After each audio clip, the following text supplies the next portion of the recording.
Fin de l'épisode salmonellose. Près de 3 semaines après les infections à Wahiné, c'est bien de l'élevage les extras de la presqu'île que venaient les œufs.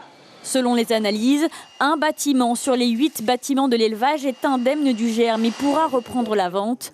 Dans les 7 autres, certaines poules devraient être abattues à l'initiative de l'éleveur. Le travail que nous avons accompli, l'évolution que nous avons apportée et les garanties pour rassurer à la fois le consommateur, à la fois la biosécurité et le territoire, nous amène à bien sûr une sortie de crise et de pouvoir recommercialiser nos œufs très rapidement. Nous attendons d'ici l'après-midi ou le lendemain une autorisation.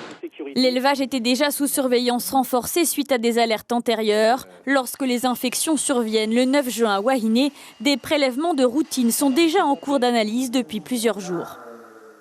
On a 1 ou 2 œufs sur quelques milliers qui sont positifs, ça suffit. Donc malheureusement, un œuf sur un plat préparé, s'il est conservé à une température qui n'est pas réfrigérée, on a une multiplication des bactéries et tout le plat est contaminé. Donc il suffit d'un œuf. Donc c'est un peu la faute à pas de chance qu'il y ait eu cet épisode-là. On aurait pu passer tout à fait à côté, quoi.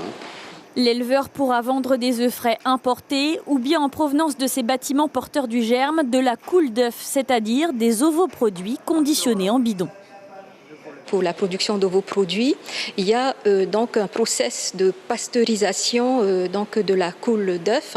Donc du coup, tous les germes susceptibles d'être présents dans les œufs, dans la coule d'œuf, sont ensuite éliminés par la pasteurisation.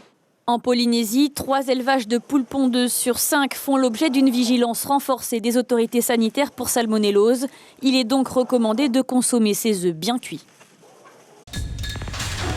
L'information en continu sur Polynésie la première, Internet et réseaux sociaux.